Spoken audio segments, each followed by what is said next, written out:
No, nothing goes on record. Thank you, sir. Mr. Chairman, sir.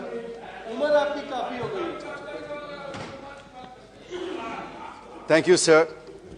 Chairman, sir, I rise to support the additional expenditure the Honourable Finance Minister is seeking from the House through the first batch of supplementary demand for grants for 2022-23, and also the demands for excess grants for 2019-20. Sir, I will be brief and crisp since time given to me is very little. Sir, let me start with the issues of my state of Andhra Pradesh first. First is the issue that has been going on for the last 3 years, sir. The farmers of 29 villages who have given 33,000 acres of fertile agricultural land for the development of the capital city of Amaravati have been on a non-stop protest since December 2019, fighting to ensure that Amaravati is made the sole capital of the state and to ensure that the promises made by them by the Government of India are fulfilled.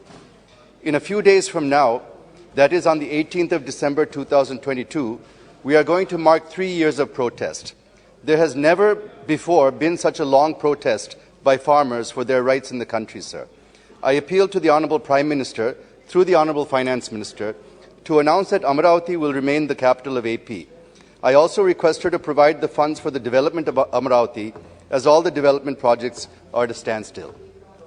Secondly, sir, I come to Polavaram, the lifeline of Andhra Pradesh, sir. The completion of the project will turn our state into a lush green state, full of crops, and also meet the drinking water requirements of the entire state.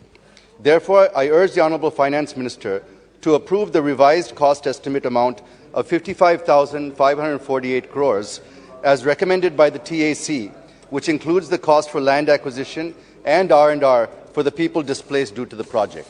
Finally, through you, sir, I request the Honourable Finance Minister to release the funds for the 18 commitments mentioned in the AP Reorganisation Act. Through you, sir, I would like to remind the government that this is the final budget that is going to be presented before the 10-year deadline that is mentioned in the AP Reorganisation Act comes to a close. And therefore, all of the commitments legally and through the act made by this House should be completed in full by 2020. So the next budget is extremely important for us. And therefore, I request the Honourable Finance Minister to start releasing funds to ensure that all the promises made in the Act to the 5 crore people of Andhra Pradesh are fulfilled in full. Sir, I now come to the supplementary demand for grants and the demand for excess grants. Firstly, rupees 1.09 lakh crores the FM has sought for fertilizer subsidy to farmers. This increase in fertilizer subsidy is primarily due to geopolitical reasons and logistics issues that have arisen due to the Russia-Ukraine crisis. Both are major suppliers of fertilizer to India, and the war between them has disrupted the flow of fertilizers. This demand is also justified since it is meant for farmers. But here I wish to make a point that the Honourable Prime Minister, while inaugurating the Ramagundam Fertilizer Corporation, is on record saying that we need about 2.5 lakh crores for fertilizers. If you add the 1.05 lakh crores provisioned as fertilizer subsidy in the 22-23 budget, with the 1.09 lakh crores proposed now, it comes to about 2.14 lakh crores. So I would be grateful if the Honourable Minister can explain how she is going to fill the gap of around 36,000 crores, sir.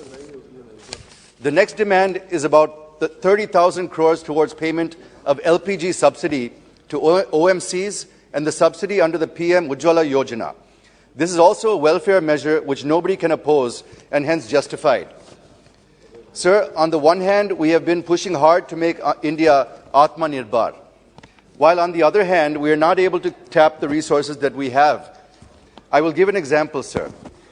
Andhra Pradesh, with nearly 1,000 kilometers of coastline, is having the second longest coastline in India. More than 27 billion cubic meters of natural gas reserves are yet to be recovered from inland and offshore sources in Andhra Pradesh. There are also reserves in Gujarat and the Northeast. The point is, if we are able to tap these resources, we can save huge foreign exchange and also achieve the objective of becoming Atmanirbhar. I am saying this because we import 60% of our LPG requirement from other countries. Moreover, some natural gas pipelines have also been conceived, such as the Kakinada to Vizag to Srikakulam, which was to be completed in June 2021, but not yet completed.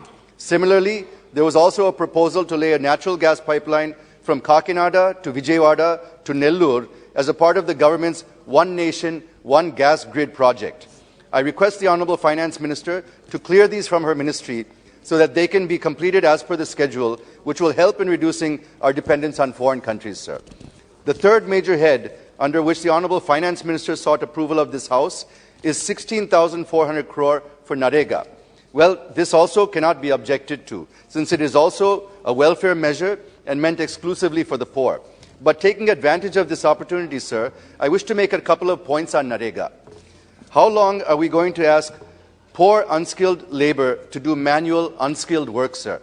Shri Narendra Modi ji, after becoming the Prime Minister, is on record saying that even after 6 decades of our independence, we are still making people dig in for their livelihood. Why cannot we provide them skills, sir, so that they can do other skilled jobs and earn even more? I agree that the Government of India has started the project Unnati, but many states are not showing any interest in skilling Narega workers. Why is the question, sir? What are the reasons behind this? Secondly, the government targeted to give skill training to 20% of Narega workers who completed 100 days of unskilled work in 2020-21. But only a few thousand have been given skill training in 2021, sir. If there are any issues, I request the Honourable Finance Minister and the Rural Development Minister to convince the states for skilling Narega workers. And if there is any additional incentives to be paid to the workers, the Honourable FM can please consider it. Because in the long run, there will be less pressure on resources under Narega if we are able to skill our workforce and move them away into real jobs, sir, as they will get more money elsewhere using their newly acquired skills. I'm just 2 minutes, sir. The next point I wish to make is relating to the figure fixed in the budget about expenditure. It was proposed in the budget 2022-23 to spend 39.4 lakh crores when compared to 37.7 lakh crores in 21-22. But if one looks at the expenditure in the first 3 quarters and anticipated expenditure in the last quarter of this fiscal, there is every likelihood of crossing the budgeted figures. It means it is going to breach the fiscal deficit target of 6.4%.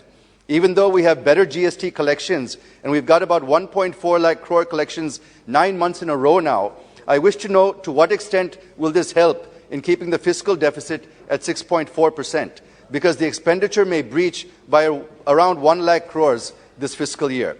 I wish the Honourable Finance Minister to please shed some light on this. Sir, the Honourable Finance Minister, I'm concluding, sir, I'm on the last page. Sir, the Honourable Finance Minister is also proposing to spend about 10% of demands for capital expenditure in railways, roads and under other heads. Here I wish to point out, and I'm sure the Honourable Finance Minister will also agree with me, that the pace of public capex has come down. I'll just finish in a minute, sir. If one looks at the budget papers, it was proposed to spend 35% higher, which was about 3% of GDP, at 7.5 lakh crores as capital expenditure for 2022-23. But public capex is not picking up. I wish to know the reasons behind this from the Honourable Minister. Moreover, sir, the Honourable Finance Minister in her budget speech at para number 113 allocated 1 lakh crores to states for capital investment. The Finance Ministry approved 58,200 crores under Part 1, but released only 26,300 crores. Under Part 2, 898 crores has been released, and another part, Ministry has approved and released 1,200 crores. Sir, we're at the fag end of the third quarter, and not even 30% was announced in the budget. So I'll just complete the conclusion. I'm coming to conclusion, sir. More than you allotted time. I'll just complete the conclusion, sir. There's no doubt that it is a big challenge for India to sustain high growth rate and lift millions out of poverty. And unemployment is the biggest challenge that we are facing today. Sir, around 12 million people are joining the labour force every year, but we're not able to generate jobs for even half of them. The labour force participation rate dropped from 40% from 46% 6 years ago, and the unemployment rate is hovering at 7 to 8%. The point I wish to make is it is very rare to find GDP is going up while employment is dwindling. And I think that India is one of the few countries where GDP is growing, but employment is falling. This is called jobless growth, sir. I wish the Honourable Finance Minister to please throw some